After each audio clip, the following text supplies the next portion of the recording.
नमस्कार, मैं मनमीत हूं और आप जनता न्यूज़ नेटवर्क के सहारे मुझे देख और सुन पा रहे हैं। और कैमरे स्क्रीन में जैसे ये लोग दिख रहे हैं आपको, बाएं साइड से सचिन शर्मा है, ये अर्जुन सिंह हैं और उसके बाद से यहाँ आशीष भाई हैं। इनके और भी साथी हैं जो यहाँ अभी मौजूद नहीं है, लेकिन मैं आपको यह खबर दिखाना चाहता हूँ कि ये लोग जब मुख्यमंत्री साहब का समाधान यात्रा था तो ये लोग कुख्यात अपराधियों के श्रेणी में आते हैं। शायद यही वजह रहा है कि मुख्यमंत्री साहब अपने यात्रा से पहले ऐसे संदेह करने वाले और जिस व्यक्ति पर भी उनको शक हुआ है वैसे कई लोगों को नज़रबंद करके रखा हुआ था। और उनका यात्रा यहाँ आया ज़िले में, और अपने यात्रा से वह जब निकल गए फिर ये लोग उससे बाहर आ गए। परिचय के लिए मैं आपको बता दूं कि ये सभी लोग हुंकार दल के संस्थापक सदस्य हैं। और जैसा कि आपको ज्ञात होगा कि छपरा में हुंकार दल के जो अध्यक्ष हैं विपुल चौबे, उनके द्वारा जब काला झंडा दिखाया गया था उसके एवज में उनको 24 दिनों तक जेल में रखा गया था। और कहीं ना कहीं इस बात की शंका थी जिला प्रशासन को और मुख्यमंत्री साहब को, जिसके वजह से इन सभी लोगों को जिले के नगर थाने में नज़रबंद करके रखा गया था। हम जानेंगे इस बारे में कि इन लोगों को प्रशासन ने किस तरह से ट्रीट किया है और नज़रबंद के दौरान इन लोगों का क्या अनुभव रहा है, आखिर क्या समस्या है इन युवाओं से। किसी का मैंने इंटरव्यू देखा था, उन्होंने कहा था कि जब बिहार की समस्या खुद समाधान बन के यात्रा पर निकला हो तो फिर उसकी बात ही कुछ और है। हम जोड़ना चाहेंगे सब किसी को एक एक करके। सबसे पहले आशीष भाई से हम यह जानना चाहेंगे कि आखिर आप लोग मुख्यमंत्री साहब की यात्रा में बम मारने की तैयारी में थे, क्या कि आपको लोग नज़रबंद कर दिए? देखिए, कोई अपराधी तो है नहीं, हम लोग एक छात्र हैं और छात्र हित में लड़ाइयाँ लड़ते हैं। हम लोग की सबसे पहली लड़ाई ये है सरकार से कि हमें एक विश्वविद्यालय चाहिए। यहाँ के जो हमारे भाई हैं, छोटी बहनें हैं, उन सबको अच्छी शिक्षा मिल सके, इसके लिए एक विश्वविद्यालय चाहिए। और जो भी चीज़ ज़रूरी होता है एक विश्वविद्यालय के लिए, हमें लगता है कि हमारा ज़िला उसमें सक्षम है। हमारे ज़िले को एकदम विश्वविद्यालय मिलनी चाहिए। और बात रही नीतीश कुमार की, नीतीश कुमार समाधान यात्रा पर निकले हैं। बताइए ना किस चीज़ का समाधान कर दिए हैं? वो ढकोसलाबाजी करते करते वो यहाँ गोपालगंज में पहुँच गए और तमाम जिला में गए हैं और हर जगह उनका विरोध हुआ है। शराबबंदी उनका विफल है, शिक्षा उनके प्रदेश में विफल है, स्वास्थ्य उनके प्रदेश में विफल है। किस चीज़ का समाधान कर रहे हैं वो? क्या विजन है उनके पास? शिक्षा पर विजन है, स्वास्थ्य पर विजन है, बेरोजगारी पर विजन है? नहीं है। सिर्फ और सिर्फ नीतीश कुमार ढकोसलाबाजी कर रहे हैं। और उनको इस बात से डर था कि कहीं हम अगर गोपालगंज गए तो हुंकार दल के जो संस्थापक हैं, उनके सब मित्र हैं, कहीं वो हमसे रोक के क्वेश्चन ना करते, प्रश्न ना पूछ दे कि साहब आप क्या कर रहे हैं। इस बात का उनको डर था। और ये जो समाधान यात्रा है वो पूरी की पूरी तरह से स्क्रिप्टेड है। कुल मिलाकर आशीष राजपूत यह कह रहे हैं कि हालांकि देखा भी गया है कि पिछले कुछ दिनों से सरकार इन कई तरह के आंदोलनों के पीछे रूढ़िवादी हो गई है। किसी भी आंदोलन का मतलब खोज खबर लेना या फिर उनसे बात करना या आंदोलनकर्ता से यह जानना कि आखिर आपको किस बात की समस्या है, सरकारें इसके पीछे मतलब चुपचाप मौन बैठी रहती है। क्या कहेंगे इस पर? देखिए, सबसे पहले आपका बहुत बहुत धन्यवाद कि आप लोग हमारी आवाज़ को मजबूती देने के लिए यहाँ पहुँचे। देखिए, आप बोले कि क्या आप लोग अपराधी हैं। प्रशासन को ये बात पता है कि हम लोग के ऊपर आज तक कोई आपराधिक मामला दर्ज नहीं हुआ है। हम लोग अपने हक और हुक की लड़ाई के लिए सदैव लड़ते रहते हैं। और ये लड़ाई लड़ना अगर अपराध है तो मानते हैं कि इस देश के सबसे बड़े अपराधी हम हैं। दूसरी चीज कि प्रशासन को ये बात पता था कि ये लड़के अपने गोपालगंज के लिए और अपने राज्य के लिए सदैव आवाज उठाते रहते हैं।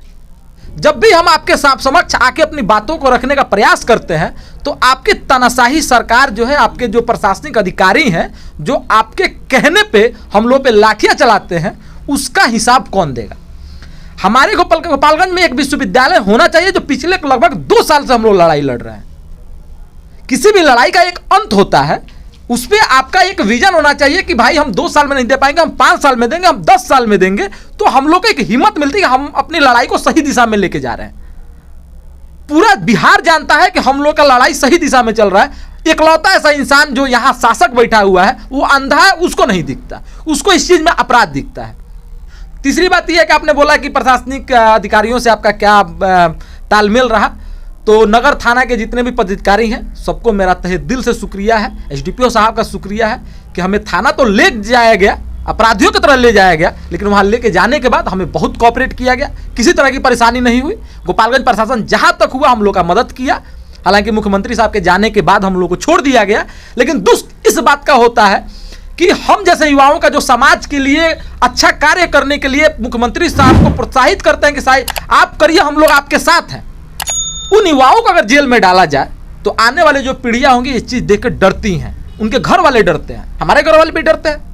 अगर बिना वजह अगर आपको किसी हाजत में रखा जाए, 48 घंटा आपको जेल में बंद रखा जाए, तो परिवार वाले कहीं ना कहीं ये समझते हैं कि सरकार ऐसी है, अंधी है, नहीं सुन पा रही है, तो कोई मतलब नहीं बनता है।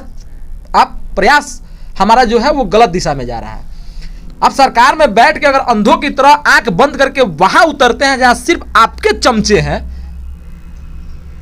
आपके आने के पहले 10 दिन पहले रोड को एकदम चकाचौंध कर दिया जा रहा है, एकदम ऐसा रोड बनाया जा रहा है कि आपकी गाड़ी कहीं मतलब एक रोड़ा भी ना बीच में आए, और आपके जाने के 1 महीना बाद वो रोड खंडहर की तरह हो जाता है, तो समझ लीजिए कि आपके अगल बगल जितने आपके मंत्री संतरी हैं वो भी चोर है, आप भी चोर है, और बिहार में आपको शासन करने का कोई अधिकार नहीं है।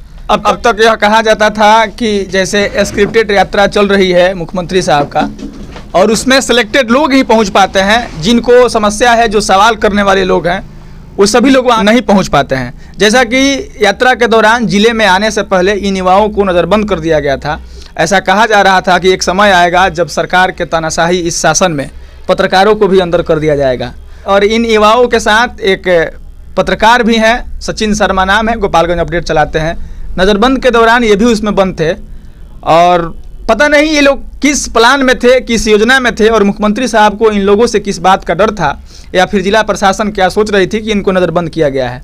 मुख्यमंत्री साहब जहां अपने जीवन के 14वें यात्रा समाधान यात्रा पर निकल रहे हैं, किस बात की, किस समस्या का समाधान कर रहे हैं, यह बात तो अब तक किसी बिहारवासी को पता नहीं हुआ है। और जिस तरह से आप लोगों ने सुभाष बाबू के मरणोपरांत विरोध किया था, या फिर छपरा में आपके संस्थापक अध्यक्ष ने विरोध किया था, या फिर जिस संदेह में आप लोगों को बंद किया गया था, आपकी जो समस्या है विश्वविद्यालय वाली, आपको लगता है कि इस समाधान यात्रा में मुख्यमंत्री साहब इस विश्वविद्यालय वाली समस्या को समाधान कर पाएंगे?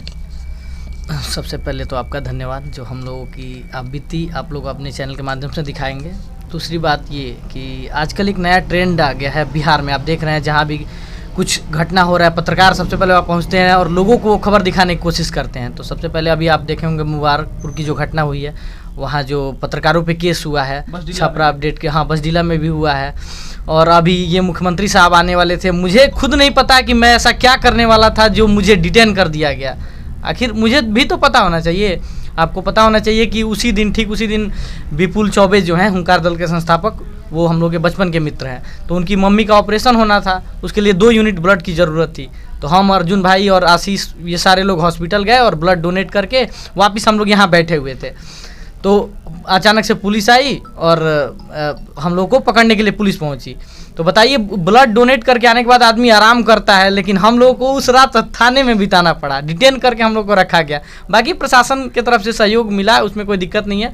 SDPO साहब के द्वारा बताया गया कि ऊपर से प्रेशर था, इसलिए आप लोगों को पकड़ना पड़ा। हम जिला प्रशासन को दोषी नहीं मानते हैं, पर हम सीधा इसके जिम्मेवार नीतीश कुमार को मानते हैं। ऐसा मुख्यमंत्री हम पहली बार देख रहे हैं जो पत्रकार से डरता है, आम जनता से डरता है, समाज सेवी से डरता है, अपने जो लोग उनको वोट किए हैं उससे डरता है। इनके सरकार में अफसरशाही पूरे चरम पे है। अपने मुख्यमंत्री का ये समाधान यात्रा ये पूरी तरह से स्क्रिप्टेड है, और इस स्क्रिप्टेड यात्रा में ये हो रहा है कि मुख्यमंत्री आने वाले उसके 1 महीना पहले ये लोग मतलब उनका रूट मैप तैयार कर दिया जा रहा है, किसी रूट से जाएंगे उस रोड के धूल तक को हटा दिया जा रहा है। आप देखे होंगे, आप पत्रकार हैं, मैं भी पत्रकार हूँ, तो मैंने वो खबर भी किया था कि आने से पहले पूरा रोड से धूल तक हटाया जा रहा है, आसपास के गाँव को एकदम पेंटिंग वगैरह, जल जीवन हरियाली ये सब देख। तो मुख्यमंत्री साहब उस रास्ते से जाएंगे तो वो तो देखेंगे मेरे राज्य में सब कुछ सही चल रहा है। लेकिन उसी जिस विधानसभा में वो गए थे, आपको बता दूं मैं कि उस विधानसभा की स्थिति ये है कि पूरे गोपालगंज में उस विधानसभा की सड़कों की स्थिति सबसे ज़्यादा खराब है। लेकिन उनके आने से 2 दिन पहले तक उसमें मिट्टी भर के, मतलब 2 दिन के बाद फिर वही हाल हो जाएगा। मुख्यमंत्री साहब आने वाले थे तो 2 दिन पहले मिट्टी भर के सब चकाचक कर दिया गया। चलिए, ऐसा सौभाग्य है कि हम तो चाहते हैं मुख्यमंत्री साहब डेली आए यहाँ की, कम से कम उसी बहाने हमारे गोपालगंज का कुछ अच्छा हो जाए, और गांव-गांव घर तो रोड बन जाए और सब जगह नाली बन जाए, कुछ अच्छा इसी बहाने हो जाए। ये समझ में नहीं आता है कि जब भी कोई आला अधिकारी, सीनियर अधिकारी जिले में या किसी दौरे पर होता है तो उस एरिया की सारी चीज़ों को चकाचौंध कर दिया जाता है। बहरहाल ये थी हालिया घटना। लेकिन एक बात, चूंकि आप लोग हुंकार दल के संस्थापक सदस्य भी हैं, युवा भी हैं और विश्वविद्यालय जैसे एक बड़े मुद्दे को लेकर लड़ते रहते हैं, एक मेरा अंतिम सवाल रहेगा, किसी भी सरकार में, चाहे केंद्र सरकार हो या फिर राज्य सरकार हो, उसके जो राज्यपाल होते हैं या फिर राष्ट्रपति होते हैं, एक तरह से निगरानी ब्यूरो के तौर पे वो लोग होते हैं। वो लोग ये देखते हैं कि सरकार कहाँ अपना गलत गतिविधि कर रही है और कहाँ सही कर रही है। पिछले, जैसे आपका विश्वविद्यालय का समस्या है और विश्वविद्यालय की समस्या के लिए राज्यपाल का भी कुछ ना कुछ उसमें भूमिका है। अब जब किसी राज्यपाल को या फिर राष्ट्रपति को किसी सरकार के अनुकंपा पे राष्ट्रपति बना दिया जा रहा हो, आपको लगता है कि वह राज्यपाल या फिर राष्ट्रपति उस सरकार के मतलब विरोध में कभी बोल पाएगा? वो पार्टी के ही लोग हैं जो राज्यपाल या राष्ट्रपति बनते हैं, वो पार्टी के ही लोग होते हैं जो उनके साथ पुराने कई वर्षों से जुड़े होते हैं। सरकार राज्यपाल उसको बनाती है जो उसके कहने में रहे। राज्यपाल बिहार का सर्वोच्च पद होता है, राष्ट्रपति एक देश का सर्वोच्च पद होता है, लेकिन उसको भी राजनीतिक दृष्टिकोण से देखा जाता है और उसको भी राजनीतिक दृष्टिकोण देख के बनाया जाता है। ये हमारे देश के लिए और ये हमारे राज्य के लिए इससे बड़ा दुर्भाग्य की कोई बात नहीं होती है। जब मुख्यमंत्री ही अंधा हो और वो राज्यपाल को इस चीज के लिए ना बोले, तो राज्यपाल अपने मन से करने की हिम्मत नहीं है राज्यपाल को, क्योंकि वो सरकार के अधीन है। वो जानते हैं जिस दिन विरोध करेंगे हमको उतार जिस दिन विरोध करेंगे, जिस दिन सरकार के विपक्ष में बात करेंगे, उस दिन हमें राज्यपाल हटा दिया जाएगा। चलिए अब अंत में छोटी छोटी सवाल, हुंकार दल के लोग गोपालगंज विश्वविद्यालय के लिए आगे क्या करने जा रहे हैं? सबसे पहला हमारा ये काम रहेगा कि राज्यपाल से ही मिलना, और इसमें केंद्र की भी भूमिका है क्योंकि हमें विश्वविद्यालय चाहिए। तो हम चाहेंगे कि केंद्र में भी कुछ करने के लिए। और आप एक क्वेश्चन पूछे थे समाधान यात्रा को लेके। समाधान यात्रा सर समाधान नहीं दे सकता है, क्योंकि सर नीतीश कुमार के पास विज़न नहीं है। हम 100 बार बोलते हैं कि विज़न नहीं है। नीतीश कुमार 2005 में आए थे, उन क्या कहे थे कि हम बिहार से बाहर किसी मजदूर को नहीं जाने देंगे। फिर छाती पीट पीट के क्या बोले थे जब आए थे सरकार में, तो कि हम अपराध पर नियंत्रण रखेंगे। क्या कोई बिहार से बाहर नहीं जा रहा है? एक वीडियो हम देखे थे, कॉलेज का था या फिर कोई कॉलेज सेमिनार का था, उसमें 2-3 स्टेट का नाम लिया गया, उसके बाद से चौथा स्टेट बिहार के। तो हमको लगता है कि 70% वहाँ के बच्चे बिहारी थे। हम बाहर कमाएंगे, बाहर पढ़ेंगे, बाहर रोज़गार करेंगे, फिर भी हम बिहार के हैं। यहीं आप जाइएगा ना बाहर, बिहारियों को सर हीन भावना से देखा जाता है। पता है क्यों? क्योंकि यहाँ पुल चोरी हो जाता है, सरकारी पुल चोरी हो जाता है, ट्रेन का पटरी चोरी हो जाता है, रोड रातों रात टूट जाता है। किसका गलती है सर? सरकार का गलती है। क्यों? कोई नहीं सवाल। क्या नीतीश कुमार के पास ऐसा विजन है कि अपने बच्चों को अपने स्टेट में रोजगार दे सकते हैं? क्या नीतीश कुमार के पास ऐसा विजन है कि हम अपने क्षेत्र के लड़कों को, अपने स्टेट के लड़कों को, अपने प्रदेश के लड़कों को यहां पढ़ा सकते हैं? विजन है? नहीं है। उनके पास विजन है कि मुख्यमंत्री कैसे बना जा सकता है। उनके पास विजन ये है कि हम जल नल का बढ़िया प्रबंध करा दे रहे हैं, गांव-गांव में पानी चला जाएगा, बिजली तो केंद्र के महिमा से ही ठीक हुई है, रोड बनवा दे रहे हैं, उसमें भी राजनीति करने के लिए नितिन गडकरी जी हैं, वो कहते हैं कि हम बनवाए, ये कहते हैं हम बनवाए हैं। अब भगवान जाने कौन बनवाया है। हमें नहीं लगता है कि सर नीतीश कुमार के पास कोई विजन है, और जब तक विजन नहीं रहेगा तब तक बिहार ऐसे ही गर्त में जाएगा। कुल मिलाकर जिस मुख्यमंत्री के पास आगे की योजनाओं में अगर विजन नहीं हो, तो जैसे आशीष कह रहे हैं, यही होगा, समाधान यात्रा होगा, जल जीवन हरियाली सर हमको यहाँ से उठा लिया गया और उठा के बंद कर दिया गया। क्यों बंद किया गया? क्योंकि नीतीश कुमार आ रहे थे, हमारे मुख्यमंत्री आ रहे थे, जिन्हें हमने वोट दे के बनाया है। ये कहां तक सही है? हम कोई पाकिस्तानी थे? इस देश के नागरिक हम भी हैं। क्यों बंद किया गया? हम कोई 47 चलाते हैं? हम बम मार देते क्या नीतीश कुमार के काफिले पर? इस खबर को बंद करने से पहले मेरा एक अंतिम सवाल रहेगा। गोपालगंज में जैसे आपने कहा कि विश्वविद्यालय के लिए राज्यपाल सहित राष्ट्रपति का भी इसमें भूमिका होना है, तो पत्रकार महोदय से हमारा यह सवाल रहेगा, जैसे विश्वविद्यालय के लिए बिहार सरकार की और यूजीसी की बात की जाए तो केंद्र सरकार की भी ज़रूरत है, और ज़िले में 6 विधायक और केंद्र सरकार का एक प्रतिनिधि सांसद भी यहाँ पे है। सांसद महोदय को देखा गया है सोशल मीडिया पे या फिर उनका जब से कार्यकाल शुरू हुआ है, डे 1 से वह सब्या हवाई अड्डा को शुरू करने के लिए लड़ाई लड़ते हैं। आपकी बात या तो उनके पास नहीं पहुंची है या फिर उनको यह महसूस नहीं होता है कि ज़िले में एक विश्वविद्यालय चाहिए, या फिर यहाँ के पत्रकार मंडली जो लोग भी हैं सोशल मीडिया पे इस खबर को उस लायक नहीं दिखाए हैं या उन तक नहीं पहुँचाए हैं कि विश्वविद्यालय ज़िले में होना चाहिए। उसके लिए कुछ युवा हैं जो लड़ रहे हैं।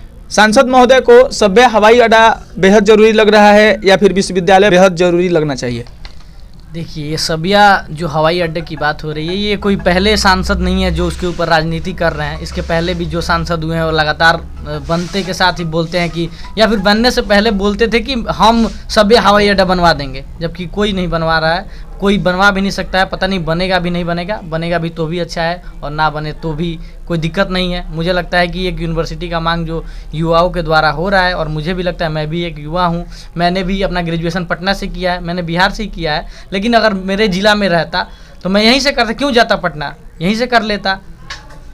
तो मुझे लगता है कि जो गोपालगंज वांस यूनिवर्सिटी है, हुंकार दल के सदस्यों का जो मांग है वो होना चाहिए। यूनिवर्सिटी ज़रूरी है, और इसलिए भी ज़रूरी है गोपालगंज में क्योंकि यहाँ हम लोग बॉर्डर से सटे हुए इलाके में रहते हैं।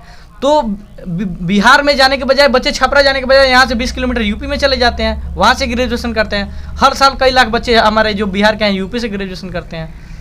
तो खरबों रुपया पढ़ने के नाम पे बाहर जाता है, पैसे पढ़ने के नाम पे जाता है, टैलेंट भी बाहर जाता है, सब कुछ जाता है। तो इस सारी चीज़ों से हानि हम ही लोगों को है। तो वो सब चीज़ें तो ठीक ही है।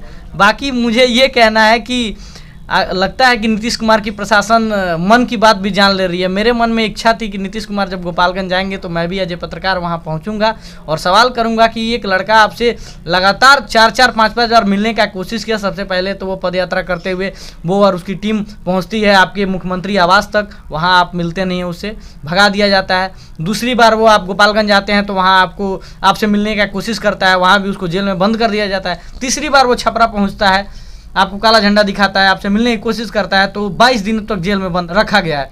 बार बार ऐसा वो लड़का कर रहा है, आपसे मिलना चाह रहा है, उसकी कुछ मांगे होंगी, तो आप उसे क्यों नहीं मिलते हैं? मेरे मन में यही था कि नीतीश कुमार आएंगे तो मैं यही सवाल करूंगा कि एक लड़का आपसे बार बार मिलने की कोशिश कर रहा है, विकास के मुद्दे पर बात करना चाहता है, गोपालगंज में एक यूनिवर्सिटी की मांग करना चाहता है, कम से कम आप उससे मिलते तो आपके अधिकारियों को पता होगा, आपको पता होगा कि वो लड़का आपसे बार बार मिलना चाहता है। फिर भी क्यों नहीं मिल पा रहे हैं उस लड़के से?